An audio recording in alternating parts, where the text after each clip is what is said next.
Hello friends, welcome to our YouTube channel. आज हम इस वीडियो के साथ स्टार्ट करेंगे हमारी क्लास 12 सोशियोलॉजी की सेकेंड बुक को। उसका फर्स्ट चैप्टर है स्ट्रक्चरल चेंजेस, जो कि हम कवर करेंगे इस वीडियो में। So let's begin with the chapter without any further delay. So इस चैप्टर का आपको ब्रीफ इंट्रो दें तो इस चैप्टर में है क्या। इस चैप्टर में है कि कैसे ब्रिटिशर्स आए, कैसे ब्रिटिशर्स ने इंडिया को अपनी कॉलोनी बनाया और इंडिया को कॉलोनियलिज्म आने से, इंडिया एज अ कॉलोनी बनने से इंडिया में क्या क्या सोशल चेंजेस आए, क्या क्या सोसाइटीज पे उसका इम्पैक्ट हुआ, इंडियन सोसाइटी पे या फिर जो भी कॉलोनीज थी उन पे क्या ब्रिटिशर्स के रूल का इम्पैक्ट हुआ। इस चैप्टर में हम फर्स्ट पढ़ रहे हैं कॉलोनियलिज्म। कॉलोनियलिज्म क्या है? It can be understood as the rule by one country over another। ये इस तरह से आप समझ सकते हैं कि जो ब्रिटिशर्स है वो एक बड़ी कंट्री से आते हैं, ब्रिटेन से आते हैं।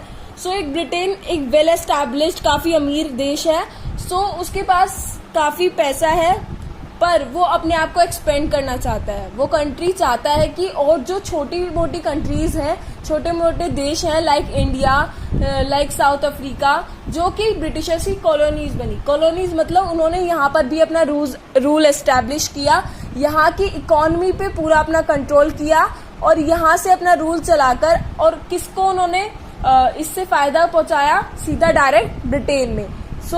ये है कॉलोनियलिज्म। ऐसे ही फ्रांस ने भी अपनी कॉलोनीज बनाई थी, ऐसे ही ब्रिटेन ने अपनी कॉलोनीज बनाई थी। जो ये कॉलोनियलिज्म का प्रोसेस है, ये एक तरह से क्या है कि बड़े नेशंस का छोटे या सबऑर्डिनेट नेशंस को अपने कंट्रोल में लेकर उसके सोशल, इकोनॉमिकल और पॉलिटिकल स्ट्रक्चर पे पूरा कंट्रोल करके अपने बेनिफिट के लिए वहां पे एडमिनिस्ट्रेशन करना।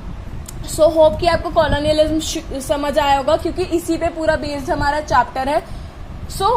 कॉलोनियलिज्म तो हम एसोसिएट कर रहे हैं हमारे ब्रिटिशर्स से, क्योंकि इंडिया पे ब्रिटिशर्स का कंट्रोल काफी ज्यादा प्रोमिनेंट रहा। उसके बाद हमारा प्री कॉलोनियल रूल क्या था? प्री कॉलोनियल मतलब ब्रिटिशर्स के आने से पहले। ब्रिटिशर्स के आने से पहले ऐसा नहीं है कि इंडिया में इन्वेजन्स नहीं हुए, कोई बाहर से इंडिया में आया ही नहीं। बट उससे पहले जितने भी इन्वेडर्स आए इंडिया में, उन्होंने यहाँ पर रूल किया और उन्होंने यहाँ पर रूल किया, यहाँ से ट्रिब्यूट्स लिए, यहाँ से पैसा इकट्ठा किया, पर उन्होंने यहाँ के इकोनॉमिक सिस्टम को पूरी तरह से कंट्रोल नहीं करा, जैसे कि ब्रिटिशर्स ने अपने टाइम पीरियड पे कर लिया था। उन्होंने रूल किया, उन्होंने हमारी इकोनॉमी को कंट्रोल करने की कोशिश नहीं करी। ये डिफरेंस था कॉलोनियल और प्री कॉलोनियल रूल्स में। ब्रिटिशर्स इसलिए ही कामयाब रहे हमारी कंट्री पे पूरे 200 साल रूल करने में, क्योंकि उन्होंने हमारे इकोनॉमिक सिस्टम पे अपना कब्जा करा, हमारी सोसाइटी पे अपना कब्जा करने की कोशिश करी। उन्होंने कंप्लीट होल्ड का सिस्टम रखा, इसलिए ही वो 200 साल हमारी कंट्री पे रूल कर सके, हमें गुलाम बना के रह सके। अब पढ़ते हैं इम्पैक्ट। कॉलोनियल रूल के हमारी इंडिया पे क्या क्या इम्पैक्ट हुए। फर्स्ट इम्पैक्ट है हमारा new land ownership laws introduce. India में ब्रिटिशर्स ने नए लॉज लाए। जब भी कोई राजा आएगा वो अपने रूल्स लाएगा ही लाएगा। इसी तरह ब्रिटिशर्स का रूल इंडिया में नए लॉज के साथ आया। लैंड ऑनरशिप लॉज लाए, जिसमें कि उन्होंने लैंड ऑनरशिप ज्यादातर जमींदार के हाथ में दी। इसका पूरा एक सिस्टम है जिसको हम जमींदारी सिस्टम कहते हैं, जिसको हम बाद में पढ़ेंगे पूरा डिस्क्रिप्शन में। अभी ब्रीफली ये समझिए कि ऑनरशिप जो लैंड की है उसके लिए भी ब्रिटिशर्स ने लॉज बना दिए और उन्होंने डिटरमाइन किया कि लैंड की ऑनरशिप किसके हाथ में जाएगी, कौन उस लैंड का हकदार है, किसके हाथ में उसका क्या कहते हैं कब्जा होगा। देन सेकंड हमारा है what crops to be grown was dictated, कि क्या उगाना है। लैंड तो उन्होंने डिसाइड कर ली कि किसकी है, अब क्या उस पे उगेगा वो भी ब्रिटिशर्स ही डिसाइड करेंगे। थर्ड की the way of production and distribution of goods was altered, कि उग गया, पहले जमीन दे दी, फिर क्या उगा है उसको डिटरमाइन भी कर दिया। अब वो डिटरमाइन करेंगे कि जो प्रोडक्शन हुआ है उसका डिस्ट्रीब्यूशन कैसे होगा, कैसे उसको बेचा जाएगा या कैसे उसको बांटा जाएगा। फिर आता है हमारा टी प्लांटेशंस वर इंट्रोड्यूस। इंडिया में पहले टी प्लांटेशन नहीं था, टी प्लांटेशन अब ब्रिटिशर्स ने ही लाया और काफी लार्ज स्केल पर इसका मार्केट बनाने के लिए मार्केट था अमेरिका वगैरह कंट्रीज में। टी की प्लांटेशन को बढ़ावा देने के लिए ब्रिटिश ने काफी सारे रूल्स निकाले थे इंडिया में। फिर आता है हमारा forest acts change the life of pastorals. So forest acts थे जो कि वहाँ के नेटिव जो फॉरेस्ट में ही रहने वाले लोग थे या फिर जिनको बोलते हैं चरवाहे थे या फिर ट्राइबल्स थे, उनकी लाइफ पे डायरेक्ट इन्फ्लुएंस करा इन एक्ट्स ने। क्योंकि जैसे कि इन एक्ट्स के थ्रू ब्रिटिशर्स ने फॉरेस्ट पर भी अपना कब्जा कर लिया, उनको रिजर्व कर दिया अंडर गवर्नमेंट। सो उसकी जितनी भी रिसोर्सेज होंगी उस पे भी ब्रिटिशर्स का ही कब्जा था। सो जो वहाँ के नेटिव लोग हैं जो वहीं के रिसोर्सेज पे डिपेंडेंट है एज ट्राइबल्स जो हैं हमारे, उनका लाइवलीहुड, उनका सोर्स ऑफ सर्वाइवल सब कुछ खत्म हो गया। सो ये था फॉरेस्ट एक्ट्स के इम्प्लीकेशंस। उसके बाद हम आते हैं कि ब्रिटिशर्स ने वेस्टर्न एजुकेशन को इंट्रोड्यूस किया इंडिया में, जिससे कि वो यहाँ का एडमिनिस्ट्रेशन अच्छे से कर सके। क्योंकि उनको वेस्टर्न एजुकेशन को यहाँ पे इंट्रोड्यूस करने की नीड इसलिए पड़ी क्योंकि यहाँ के लोग थे, आप कह सकते हैं देसी लोग हैं। सो आप उनको वेस्टर्नाइज करेंगे, अपने अकॉर्डिंग बनाएंगे, जैसे ब्रिटिशर्स हैं उनको अपनी एजुकेशन देंगे। सो वो आपकी हेल्प कर सकते हैं, आपका हेल्पिंग हैंड बन सकते हैं सोसाइटी को चलाने के लिए। तो कुछ लोगों को उन्होंने वेस्टर्न एजुकेशन से तैयार किया अपने अंडर काम करने के लिए। इसके बाद certain industries close down as it could not compete with machine made goods from Europe. अब यूरोप में तो मशीनरीज आ गई through industrial revolution, machine made products पूरे मार्केट में बिकने लग गए। पूरे all over the world machine made products का ही ज्यादा बड़ा मार्केट हो गया। सो उस कंपटीशन को जो हमारे हैंडीक्राफ्ट वर्कर्स हैं जो हाथों से चीजों को बनाते हैं, क्वालिटी प्रोडक्ट बनाते थे, उनका काम खत्म हो गया क्योंकि वो उससे कम्पीट करने में कैपेबल थे ही नहीं। जो ओल्ड अर्बन सेंटर्स थे हमारे इंडिया के वो खत्म हो गए और नई कोस्टल सिटीज डेवलप हुई जहां पर ब्रिटिशर्स को फायदा था। जहां पे ब्रिटिशर्स ने अपना इंडस्ट्रियल सेटअप किया था वहां पर नई सिटीज डेवलप होने लग गई और जो पुराने सेंटर्स थे वो खत्म हो गए। तो ये तो उनके इम्पैक्ट थे कि उन्होंने क्या वॉलेंटली किया, वॉलेंटली जो उन्होंने हमारे इंडिया के लिए किया, इंडिया में किया वो सब। बट एक चीज ऐसी हुई कि वो अनइंटेंडेड थी, उन्होंने वो करना नहीं चाहा बट वो अनइंटेंडेडली हो गई। अनइंटेंडेडली क्यों थी? क्योंकि कॉन्सिक्वेंसेज उसके उनके फेवर में नहीं थे। क्या चीज है वो? हमारी नेशनलिज्म, हमारे अंदर देश के प्रति एक भावना का जागना, हमारे अंदर नेशन की फीलिंग आना कि हम एक नेशन को बिलोंग करते हैं, हम नेशनलिज्म हमारे अंदर आना। वो इसलिए हुआ क्योंकि इतना सप्रेशन हम झेल रहे थे जो ब्रिटिशर से, उसके अपोज में कहीं ना कहीं हमारे अंदर ये भावना तो आनी थी कि हमें एक स्वराज चाहिए, हमें अपना नेशन चाहिए। ये नेशनलिज्म की फीलिंग अनइंटेंडेडली हमारे अंदर आ गई, जो कि ब्रिटिशर्स की कामों की वजह से ही हमें समझ आया कि हमें एकजुट होने की जरूरत है, एक देश होने की जरूरत है। इससे क्या हुआ, काफी सारे मूवमेंट्स स्टार्ट हुए लोगों द्वारा। क्यों? पहले हमारे जैसे इसका एग्जाम्पल है बहुत बड़ा, क्विट इंडिया मूवमेंट, कि देश छोड़ के जाए ब्रिटिशर्स। ये एक मूवमेंट भी नेशनलिस्ट की फीलिंग के थ्रू ही आया, जो कि काफी टाइम से ब्रिटिशर्स का सप्रेशन झेलने की वजह से लोगों के अंदर ये फीलिंग आई। सो ये थे इम्पैक्ट या इम्प्लीकेशन ब्रिटिशर्स की रूल में इंडिया में। अब आते हैं हम इंग्लिश के इन्फ्लुएंस पे। सो इंग्लिश लैंग्वेज का काफी इन्फ्लुएंस प्रेजेंटली भी है, इस ग्लोबलाइज्ड वर्ल्ड में भी है, आपको पता ही है। बट उस टाइम पे ब्रिटिशर्स ने इंग्लिश लैंग्वेज को इंडिया में जब इंट्रोड्यूस किया, सो वो काफी वाइड लेवल पे यूज होने लग गई, सारे ऑफिशियल वर्क्स इंग्लिश में होने लगे। सो लोगों को इंग्लिश पढ़ना जरूरी हो गया। इससे क्या हुआ, नेशनलिज्म की फीलिंग को भी इसने बढ़ावा दिया। कैसे? कि जो हिंदी है उसको लेकर, या फिर जो हमारी नेशनल आइडेंटिटी जो हमें बताती है लैंग्वेज, उसको लेकर हम ज्यादा कंसर्न हो गए। लास्ट पॉइंट है, it's knowledge has given Indian and edge over other jobs in the market post globalization. वही कि ग्लोबलाइजेशन के वर्ल्ड में इट इज नेसेसरी कि आपको इंग्लिश आए, क्योंकि आप उससे खाली इंडिया में ही नहीं बाहर के मार्केट में जाकर भी जॉब्स सीख कर सकते हैं, जॉब ढूंढ सकते हैं, जॉब आपको मिल सकती है क्योंकि आप इंग्लिश को समझ सकते हैं। सो वहां पर भी इंग्लिश यूज है, सो आपको इंग्लिश आनी चाहिए। ये इम्पैक्ट है ब्रिटिशर्स के रूल का all over the world.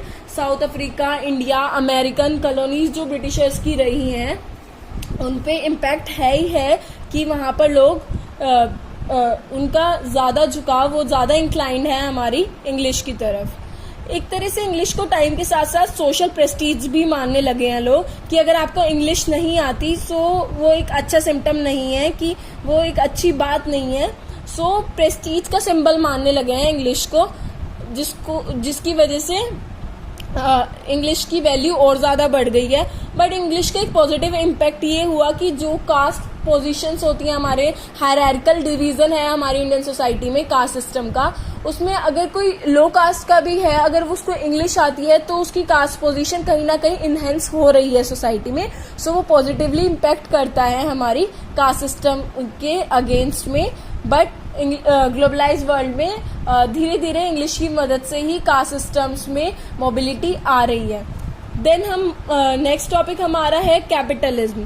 Capitalism क्या है? Capitalism is an economic system in which the means of production are privately owned and is organized to accumulate profits within a market system.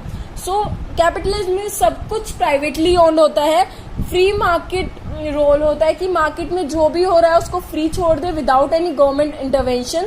Profit maximization होता है capitalist system में, क्योंकि individual are free to compete with each other. So जितना भी profit है वो accumulate कर सकते हैं मार्केट सिस्टम में, गवर्नमेंट इंटरवेन नहीं करेगी, गवर्नमेंट बीच में दखल नहीं देगी। सो कैपिटलिज्म उस टाइम पे आया क्योंकि इंडस्ट्रियल सोसाइटी हुई थी। इंडस्ट्रियलाइजेशन के आने से ही कैपिटलिज्म का भी ज्यादा लेवल पर स्प्रेड हुआ। तो दो मेन स्ट्रक्चरल चेंजेस जो इंडिया में या फिर और कॉलोनीज में आए वो थे हमारे अर्बनाइजेशन और industrialization. So what is urbanization? Urbanization में क्या होता है, सिटीज रिप्लेस कर देती हैं विलेजेस को। यानी कि जो पहले विलेजेस हैं, अगर वहां पे आप मान लीजिए आप एक गांव में रह रहे हैं, एक विलेज में रह रहे हैं और वहां पे कोई एक इंडस्ट्री सेटअप हो जाती है, तो टाइम के साथ साथ वहां पर और जगह से भी लेबर्स वहां पर आ रहे हैं उस इंडस्ट्री में काम करने के लिए, और इंडस्ट्री की वजह से वो मॉडर्नाइज हो रही है। रूरल एरिया जो है हमारा रूरल एरिया, वो मॉडर्नाइज हो रहा है क्योंकि वहां पर मशीन का यूज है और चीजों का यूज है, ट्रांसपोर्टेशन के लिए रोड्स चाहिए और सब इंफ्रास्ट्रक्चर वहां पे डेवलप हो रहा है, तो वो एक सिटी में कन्वर्ट हो गया।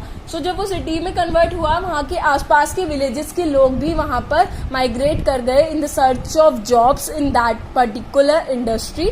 सो उससे क्या हुआ, अर्बनाइजेशन हो गया, जो कि विलेजेस को रिप्लेस कर रहा है सिटीज से। सो इंडस्ट्रीज जब सेटअप होगी, जब भी इंडस्ट्रियलाइजेशन होगा किसी भी जगह पर, तो अर्बनाइजेशन भी होगा। सो ये आपस में इंटरलिंक्ड है, क्योंकि इंडस्ट्रीज के सेटअप होने पे लेबर वहां पे माइग्रेट जरूर करेंगे। So industrialization refers to emergence of machine production based on the use of inanimate power resources like steam और इलेक्ट्रिसिटी।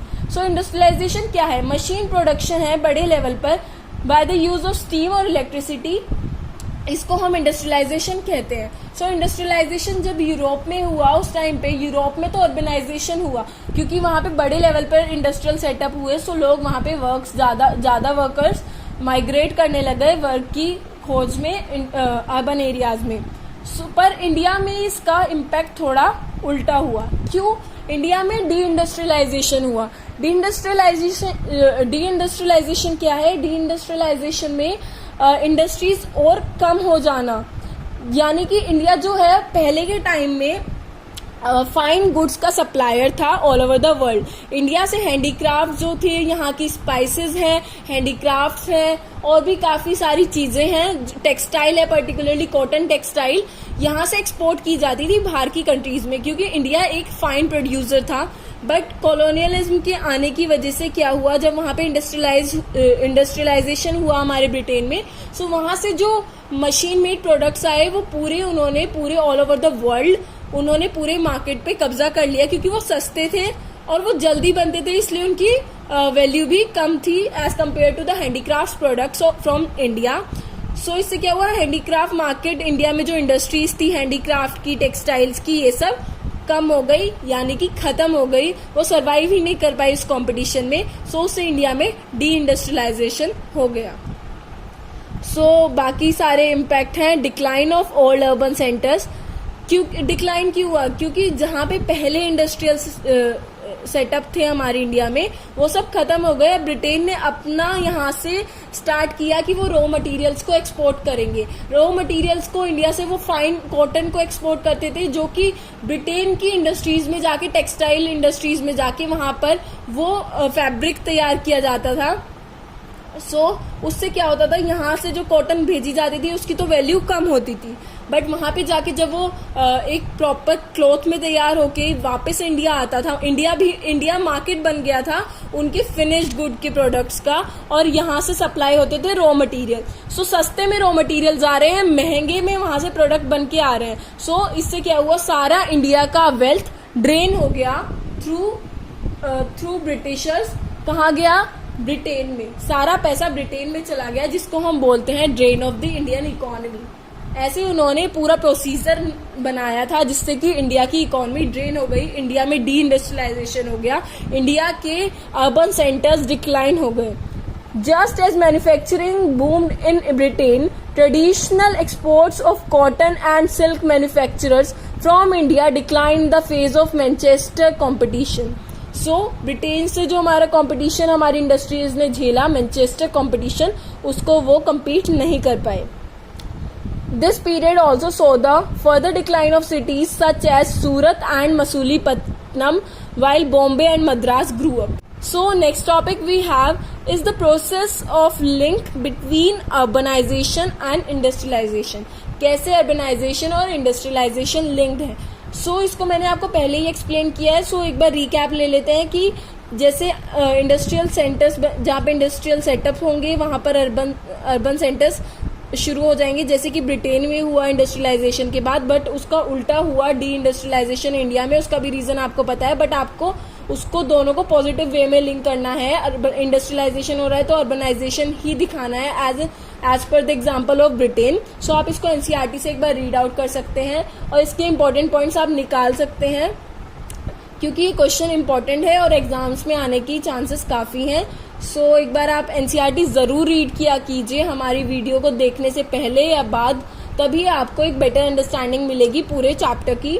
यहाँ पर हम आपको पूरी एनसीईआरटी को रीड आउट करके तो नहीं बता सकते, बिकॉज टाइम काफ़ी कम होता है, और एनसीईआरटी आपकी पर्सनल अंडरस्टैंडिंग के लिए है। यहाँ पर जितना हो सकता है मैं आपको कॉन्सेप्ट्स को कवर करने की कोशिश करती हूँ, उनको एक्सप्लेनेशन देने की कोशिश करती हूँ, बट आप ज़रूरी है कि आप एनसीईआरटी ज़रूर रीड आउट करें, और प्लीज़ शॉर्टकट ना लें कि खाली वीडियो देखने से आपको अच्छे मार्क्स आ जाएंगे। आप वीडियो देखने से खाली पास हो सकते हैं, बट गुड स्कोर करने के लिए it is necessary that you once read that NCERT very focusly, very concentrating on the particular topics. जो मैंने जैसे आपको बोला है, अर्बनाइजेशन एंड इंडस्ट्रियलाइजेशन का लिंक जो है वो इम्पोर्टेंट है, तो आप उसके पॉइंट्स एनसीईआरटीज में से निकालें।